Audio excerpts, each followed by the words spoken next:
민수기 12장 1절에서 3절입니다. 같이 읽겠습니다. 모세가 굿스 여자를 취하였더니 그 굿스 여자를 취하였으므로 미리암과 아론이 모세를 비방하니라.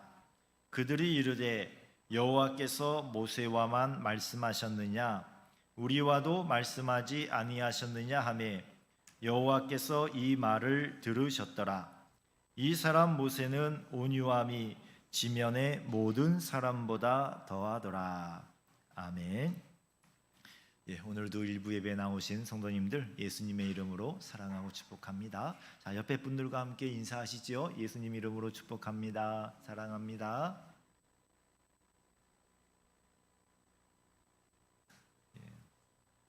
일찍 나오시니라고 수고들 하셨습니다. 오늘 광고 중에 성경 통독 114라고 있죠. 우리 합신의 조병수 교수님이라고 계세요. 그분이 이렇게 성경 통독을 위해서 만드신 그 내용이에요. 1년에 한 번 성경을 읽는데 4번 읽은 효과가 나는 그런 놀라운 성경 통독입니다.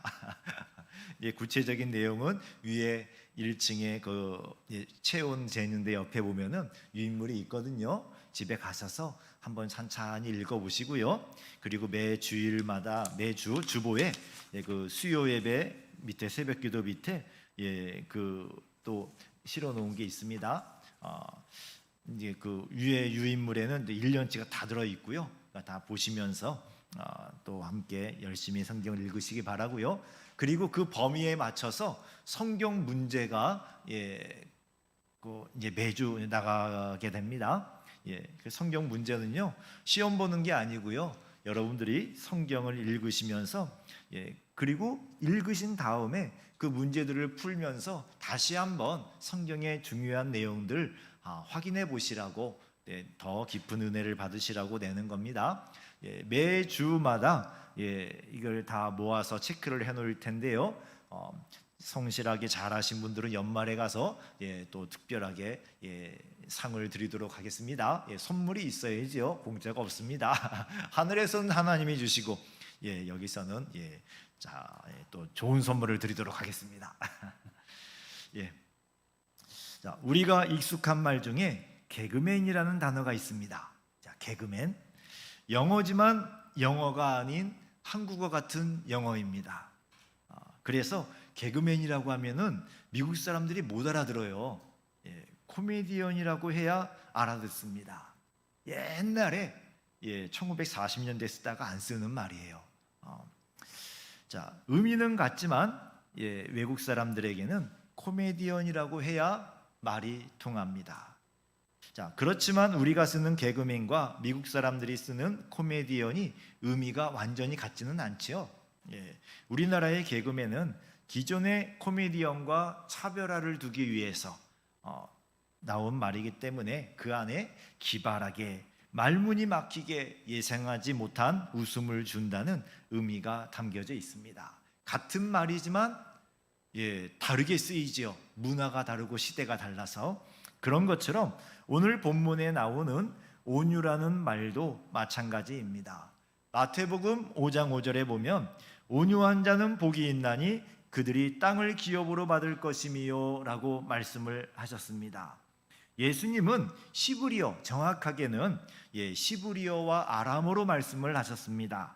그러나 마태는 모든 이방인들이 읽을 수 있도록 당시 세계어, 지금 영어처럼 전 세계에 쓰였던 헬라어 프라위스라는 말로 번역을 한 거예요. 위에 있는 게 헬라어입니다. 프라위스, 헬라어는 그래도 좀 어디선가 본 것 같지요. 요즘 이 코로나 때문에 알파, 베타, 감마, 오미크론 하는 거 다 이게 헬라어예요. 자, 그리고 이 헬라어 프라비스라는 말 안에는 친절한, 겸손한, 동정심이 많은 이라는 의미를 담은 온유한이라는 말이에요. 그러니까 헬라 사람들이 온유하다라고 말을 할 때는 친절하다, 겸손하다, 동정심이 많다라는 의미를 담고 온유하다라는 말을 썼고요. 반면에 예수님이 말씀하신 시브리어로는 아나우라고 읽습니다. 히브리어는 왼쪽에서 오른쪽으로 읽어요. 그래서 이제 반대로 읽는 순서가 우리하고는 반대인데, 이 아나우라는 말은 그 속에 가난한, 고통받는 이라는 의미가 담겨져 있어요. 가난한, 고통받는, 온유한, 이게 한 단어로 쓰여졌단 말입니다. 자, 이스라엘 사람들에게 가난은 경제적인 어려움뿐만이 아니라 사회적, 심지어 영적인 결핍까지 포함한 의미였어요. 뭔가 내 삶에 부족한 게 있으면 그걸 뭐라고 표현했냐면요, 가난하다라고 표현했습니다. 사랑이 부족해요? 나는 사랑에 가난해요. 돈이 부족해요? 나는 돈에 부족해요. 은혜가 부족해요? 나는 은혜에 가난해요. 이 가난하다는 말이 그 헬라어의 그 온유하다는 말이 헬라어의 온유하다는 거하고는 조금 다르지요. 그래서 돈이 부족하고 정의가 부족하고 힘이 부족하고 뭐 그런 상황에서 그 부족한 것을 하나님께서 채워 주실 것을 믿기 때문에 인내하며 기다리는 것이 온유입니다. 그러니까 이 시브리어의 온유, 예수님이 말씀하신 온유에는 뭔가 부족한데 그 부족할 것을 하나님이 채워주실 것을 믿어요. 믿으니까 기도하며 기다려요. 그런 의미가 담겨져 있습니다. 자, 마태복음 5장 5절을 같이 읽어보죠. 온유한 자는 복이 있나니 그들을 땅을 기업으로 받을 것이며, 광야 생활의 고단함과 기약 없는 세월을 믿음으로 이스라엘 사람들은 인내를 냈습니다. 40년을 광야를 전전했습니다. 자, 그러나 하나님께서 채워주실 것을 기다렸습니다. 그 마음이 바로 온유한 마음이에요. 광야 생활이 척박하지만 하나님께서 그 가나안 땅에 좋은 땅으로 우리를 인도하실 것이지요 하고 믿고 기도하며 인내했습니다. 이 온유한 백성들이 결국 가나안 땅을 기업으로 받았습니다. 신약의 성도들은 믿음으로 하나님의 심판의 때를 기다립니다. 이 세상에서 원수를 갚지 않고 하나님이 심판해 주실 것을 믿기 때문에 인내하며 기도하며 오히려 원수를 사랑하며 살아갑니다. 바로 이러한 성도들은 천국 하나님의 나라를 유업으로 받습니다. 예수님 하신 말씀이 그거예요. 온유한 사람은 복이 있나니 그들이 땅을 기업으로 받을 것이며, 온유한 마음으로 이 땅에서 내가 정의가 부족하고 이 땅에서 사랑이 부족하고 예수님 믿고 살아가는 것이 결코 쉽지 않고 정말 힘든 일들이 많지만 하나님께서 천국에서 채워주실 것을 믿고 또 은혜로 채워주실 것을 믿고 인내하고 사랑하며 살아가는 사람은 하늘의 천국을 기업으로 받습니다. 결국 성경적 의미의 온유함은 나에게 불편하고 억울한 일이 있어도 하나님의 뜻이 확실해질 때까지 또는 하나님께서 해결해 주실 때까지 기도하며 인내하는 것입니다. 자, 우리가 생각하는 온유하고 좀 많이 다르지요? 예수님이 말씀하신 온유는 이런 의미입니다. 자, 오늘 본문에 보면은 모세가 굿수 여자를 취한 것을 가지고 미리암과 아론이 비방을 합니다. 미리암은 모세의 누나예요. 친누나예요. 아론은 모세의 친형입니다. 이제 세 분이 다 연세들이 꽤 드셨어요. 다 뭐 70세가 넘으시고 80세 되시고 하신 분들인데 이분들이 그 연세에도 서로 질투를 하셨습니다. 자, 이 모세 사회와 문화 안에서 모세의 이런 행동, 그러니까 이방 여인을 취하는 것들을 그냥 용납해 주셨어요. 뭐 그 당시 문화에서는 아주 특별한 일이 아니었던 겁니다. 그런 일들이 얼마든지 있을 수 있었고요.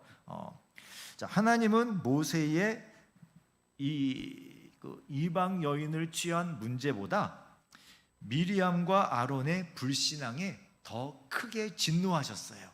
이 뒷부분을 읽어보면은 하나님이 미리암과 모세에게 진노하셨다라고 말씀을 하십니다. 자, 미리암과 아론은 미리암과 아론입니다. 모세가 아니고 미리암과 아론은 모세에게 반감을 드러냈지만 결국 하나님께 대든 꼴이 됐습니다. 영적으로 어둡고 잠이 들면 나름 지혜롭게 한다고 하는데 결국은 하나님께 혼날 일을 하고 맙니다. 하나님과 친밀하고 백성들에게 추앙을 받는 이 모세의 자리가 탐이 나서 시기하는 마음으로 미리암과 아론이 뱉은 말이었지만 결과는 은혜를 베푸신 하나님을 무시한 것이었습니다. 영적으로 깨어 있어야 때로는 내가 하는 말이 그 사람에게만 하는 것이 아니라 결국 하나님께 하는 말이라는 것을 압니다. 그래서 해야 할 말과 하지 말아야 할 말을 분별할 수 있습니다. 바로 그 장면에서 하나님은 이 사람 모세는 온유함이 지면의 모든 사람보다 더하더라 라고 말씀을 하십니다. 3절의 말씀이지요. 같이 한번 읽어볼까요? 이 사람 모세는 온유함이 지면의 모든 사람보다 더하더라. 민수기 12장의 그 내용 흐름 중에서 이 3절의 말씀이 왜 여기에 들어가야 하는지 잘 이해가 되지 않습니다. 모세가 이방 여자를 취했고요.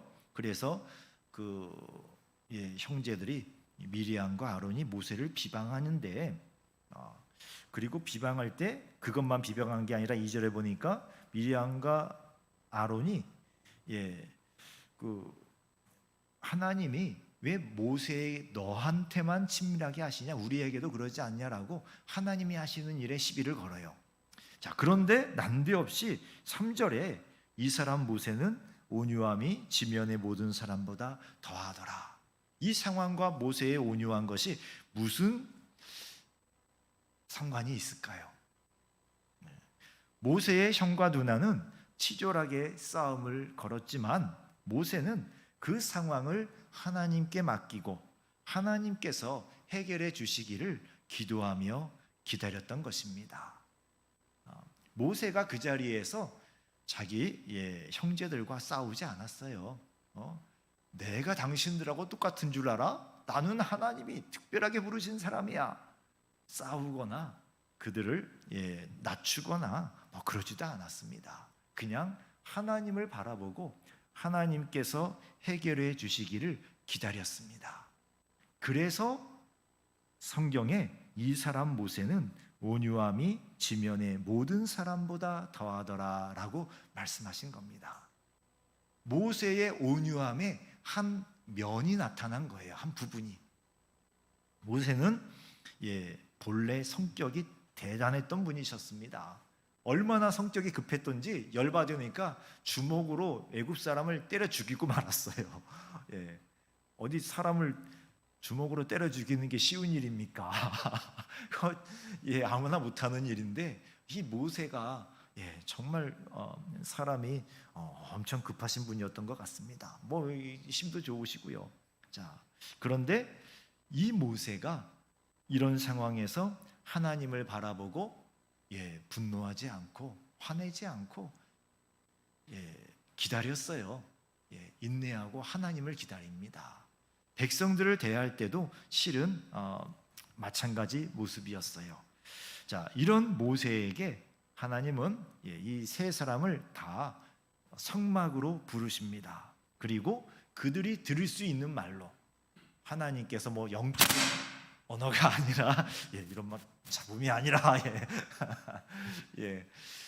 그들이 들을 수 있는 말로 분명하게 하나님께서 모세를 택하셨고 모세에게만 하나님 앞에 나오는 것을 허락하셨다는 것을 말씀하시고요. 그리고 또 하나님의 진노하셨다는 것을 말씀하십니다.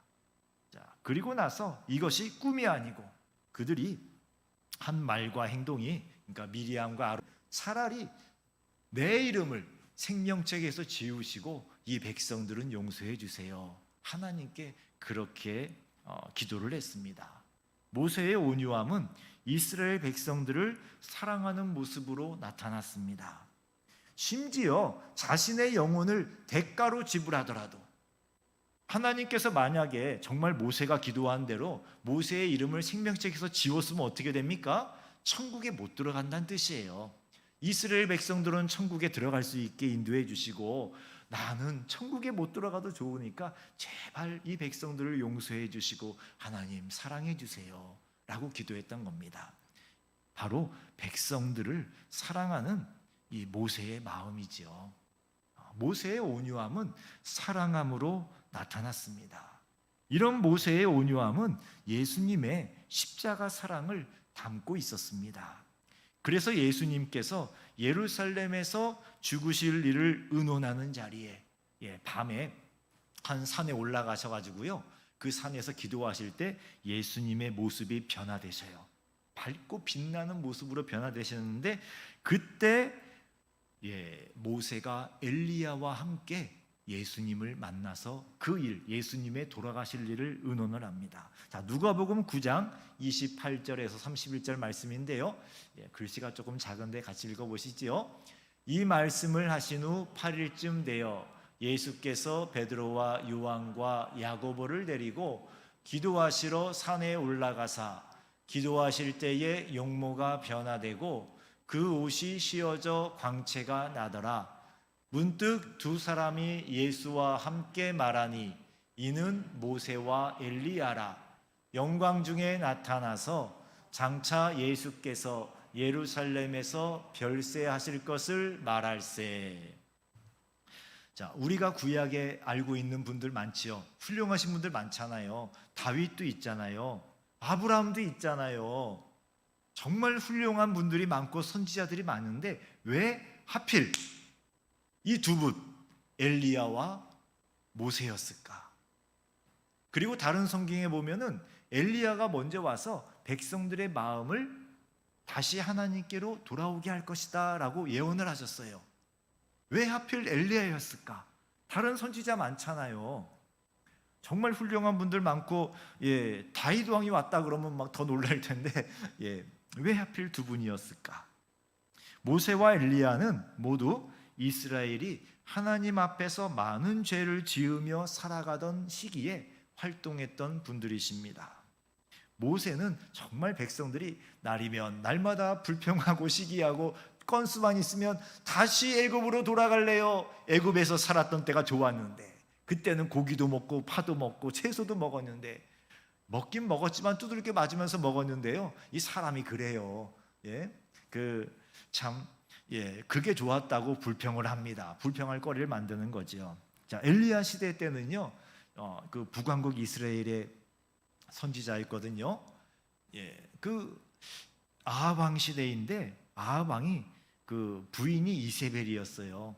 아람 사람을, 시돈의 왕의 딸을 데려와서 결혼을 했는데 아주 그냥 우상을 대놓고 섬겼습니다.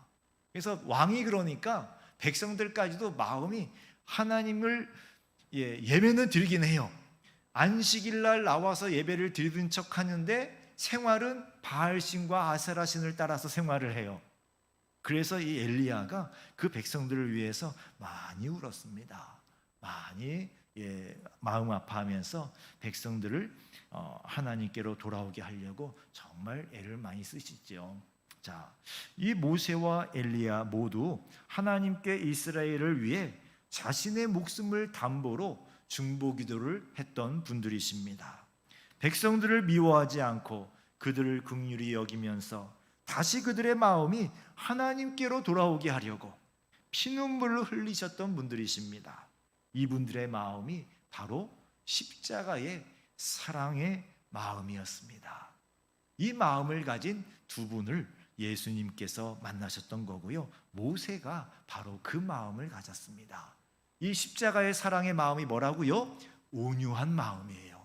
온유한 마음. 자, 예수님께서 이 온유함은 예수님의 성품이기도 합니다. 갈라디아서 5장 22절과 23절을 보시면은 오직 성령의 열매는 사랑과 실학과 화평과 오래 참음과 자비와 양성과 충성과 온유와 절제니 이 같은 것을 금지할 법이 없느니라. 자, 성령의 열매가 뭐냐면은요, 우리가 예수님을 닮아가는 열매예요. 예수님을 닮아가는데 어떤 것들을 닮아가느냐? 사랑과 실학, 기쁨입니다. 화평과 오래 참음, 자비, 양성, 충성, 온유, 절제, 이러한 예수님의 성품들을 우리가 닮아가게 됩니다. 예수님을 믿는 모든 성도가 가져야 할 성품인데, 이 모든 성품을 딱 한 가지로 줄이자면은 무엇이 대표가 되겠습니까? 사랑이지요. 사랑이라고 생각을 합니다. 사실 사랑이 나타나는 여러 모습이 바로 기쁨과 화평과 오래 참음, 자비, 양성, 충성, 온유, 절제, 이렇게 나타나는 겁니다. 자, 여러 성령의 열매들 중에 성령께서 교회를 하나 되게 하셨습니다. 이 하나된 교회를 지킬 때 중요한 예수님의 성품이 바로 온유함입니다. 온유함은 하나님 앞에서는 하나님의 주권을 인정하고 인내하며 기도하는 것입니다. 다른 성도들에게는 하나님의 주권을 인정하기 때문에 인내하며 사랑하는 것입니다. 온유한 마음은 하나님을 인정하는 거예요. 하나님의 주권을 인정하기 때문에 하나님 앞에서 인내하며 기다리며 기도하고, 그리고 우리 서로에게는 하나님의 주권을 인정하기 때문에 서로 인내하며 사랑하는 겁니다. 인내하며 썩내며 기다리는 것이 아니고요, 인내하며 기다리는데 서로 사랑하며 기다리는 것이 온유함입니다. 온유함은 그 일이 내가 생각하기에 잘못된 일이지만 비판하고 싸우기 전에 하나님의 뜻을 먼저 묻고 하나님께서 응답하시고 일하시기까지 기도하며 기다리는 것입니다. 또 내 생각에 이 일이 옳은 일이지만 막무가내로 주장하지 않습니다. 하나님의 뜻을 다시 묻고 나에게 옳은 일이라고 생각되면 저분에게도 같은 생각을 주세요 라고 기도하며 기다리는 것입니다. 온유함은 느린 것 같지만 빠른 길이고 어리석은 것 같지만 지혜로운 방법입니다. 함께 기도하며 충분히 논의할 시간이 없으면 그 일은 서로 충분한 기도를 한 후에 다시 만나서 이야기하는 것이 좋습니다. 우리가 교회에서 여러 일들을 할 때 기본적인 대화와 소통의 기준이 바로 이 온유함이 되어야 합니다. 이 온유함은 가정에서도 우리에게 꼭 필요합니다. 가부장적인 정통적인 분위기의 가정이라면은 부모님이 예수님의 온유함을 가지고 서로의 배우자와 자녀를 대하셔야 됩니다. 온유함의 바탕은 사랑이에요. 사랑이 깔려 있을 때 온유함이 나타나게 됩니다. 하나님을 사랑하고 가족을 예수님의 마음으로 사랑하는 것이 바로 온유한 그 가정에서의 모습이지요. 내가 원하는 사랑을 고집하면 예수님의 온유함이 나타나지 않습니다. 예수님이 원하시는 사랑, 최소한 상대방이 사랑이라고 받아들일 수 있도록 사랑하는 것이 온유함입니다. 어떤 생각이 나거나 혹은 어떤 말을 듣거나 일이 일어났을 때 예수님께 예수님의 생각을 여쭤보고요. 그리고 하나님의 뜻대로 행동하려고 하는 것이 온유한 마음입니다. 자, 또 요즘 최신식 가정에서는 좀 상황이 다르지요. 자녀들이 왕이에요. 자녀가 원하는 대로 다 들어주면서 키웁니다. 우리 가정의 왕은 자녀가 아니고 예수님이십니다. 예수님이 우리 가정의 왕이십니다. 자녀의 뜻대로 자녀를 키우면 나중에 그 자녀는 하나님의 뜻에 순종하지 않습니다. 왜냐하면 순종할 필요를 느껴본 적이 없어요. 왜냐하면 늘 자기 뜻대로 이루어지는 생활을 했기 때문에 엄마 아빠가 다 들어주기 때문에 잘잘못을 가리지 않고 다 들어주기 때문에 그 아이는 하나님의 말씀에 순종할 필요를 느끼질 못합니다. 자, 온유함이 사랑이지만 그 사랑이 때로는 갈등으로 나타나기도 합니다. 자, 왜 사랑하는가? 왜 갈등하는가? 그 기준에 하나님의 말씀, 곧 하나님의 뜻이 있어야 합니다. 예수님의 말씀이 우리 안에 있어서 어떤 갈등을 일으키면, 어떤 일, 또 어떤 생각, 어떤 행동을 하려고 하는데 내 안에 있는 예수님의 말씀이 갈등을 일으켜요. 그 일과 그 생각과. 그러면 예수님의 말씀과 갈등하지 않도록 조정되기를 기도하면서 기다려야 합니다. 그리고 주시는 지혜를 따라서 행동하는 것이 온유함이에요. 저 온유한 사람 모세도 이스라엘 백성이 하나님의 말씀을 어길 때 하나님의 말씀을 기준으로 이스라엘과 마음이 아프고 힘들지만 사랑으로 갈등을 피하지 않았습니다. 모세가 이스라엘 백성들과 늘 사랑하지만 온유한 분이시지만 늘 백성들 말만 들어도 그러지 않으시고요. 백성들이 잘못하면 무엇이 잘못된 것인지 분명하게 지적을 하고 그리고 그들이 돌아올 수 있도록 갈등을 일으켰어요. 틀렸다고 알려주는 게 갈등이지요. 그리고 싸웠어요. 영적인 싸움이지요. 그 길은 사망의 길입니다. 하나님을 벗어나는 길입니다. 하나님께 돌아오시오. 이스라엘 백성들과 많이 싸웠습니다. 그러나 그 싸움은 우리가 생각하는 그런 다툼이 아니라 사랑에서 나오는 온유한 이 모세의 그러한 다 의미가 없어져 버려요. 그럴 때가 옵니다. 심지어는 전도하는 것, 우리의 헌신, 믿음, 기도, 사랑 모두 예수님의 성품을 담고 예수님의 마음을 갖게 되면 안 하고는 못 배기는 것들이지요. 예수님을 닮아가면 자연스럽게 다 하게 되는 겁니다. 억지로 하니까 서로 상처를 줘요. 믿음이 좋은데 어찌된 일인지 그 믿음 때문에 주변 사람들이 다 힘들어요. 다 상처를 받고. 전도 열심히 하는데 어찌된 일인지 그 전도 때문에 또 다른 분들이 상처를 받고요. 헌신을 하는데 그 헌신 때문에 또 다른 분들이 힘들고요. 왜요? 예수님을 닮은 마음에서 나오는 전도와 믿음과 헌신이 아니면 그게 내 욕심껏 하게 돼요. 좋은 거지만 내 욕심껏 하면은 온유하게 나타나질 않습니다. 온유한 마음을 가지고 우리가 전도도 하고 헌신도 하고 우리의 믿음을 나타내야 되겠습니다. 자, 봉사를 통해 내 마음의 만족이나 다른 사람들에게 보여주고 인정받으려는 것이 목적이 아니지요. 봉사하는 일을 위해 예수님을 배우고 예수님을 닮아가는 것이 봉사의 목적이 되어야 됩니다. 이제 새로 맡으신 분들도 생기시고 또 마음속에 내가 주님을 위해서 이런 일을 해야지라고 마음에 다짐하시는 분도 계시고 그럴 줄 압니다. 우리가 어떤 일을 하든 주님을 위하여서 또 다른 분들을 섬기기 위하여서 할 때 그 목적을 한 번 더 생각해서요 예수님을 닮아가는 데 두시기를 바랍니다. 예수님의 마음, 예수님의 성품을 닮아가는 데에 나의 이 봉사가 도움이 되기를 원합니다. 이 마음으로 하면은 달라져요. 달라집니다. 실수해도 되고요. 잘못해도 됩니다. 하다가 힘들면 그만둘 수도 있습니다. 자, 그러나 때로는 잘하고도 욕먹을 때가 있습니다. 열심히 나는 정말 섬겼는데 오해받고 뭐 심하면은 나쁜 얘기 들을 수도 있습니다. 자, 그런데 예수님은 이 모든 일을 통해 우리가 예수님을 닮아가게 하십니다.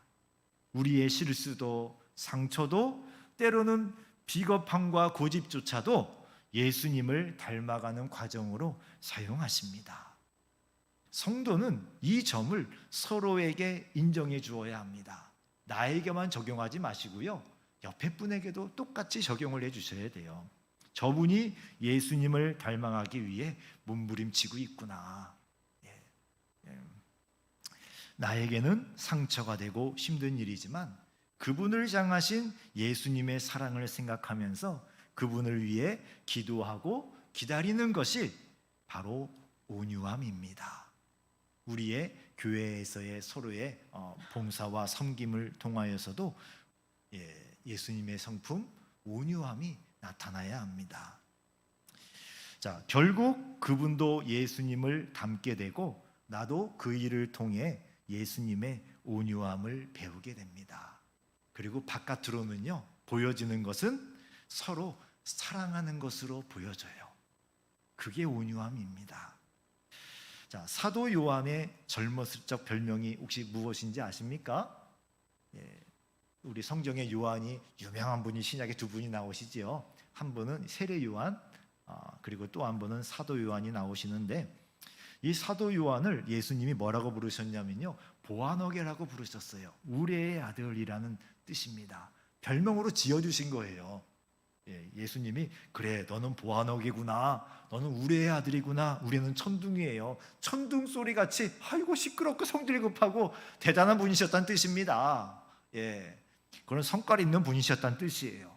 무척 성격이 급하고 거칠었던 분이셨습니다. 그러나 사도 요한이 쓴 성경들을 보잖아요. 기록된 그 요한 1, 2, 3서, 또 요한계시록, 요한복음, 사도 요한의 이 성경의 글들을 보면은 늘 말씀하시는 게 다른 제자들하고 똑같이 들으셨거든요. 근데 이 사도 요한은 끝까지 강조하는 게 사랑하라, 이걸 강조하세요.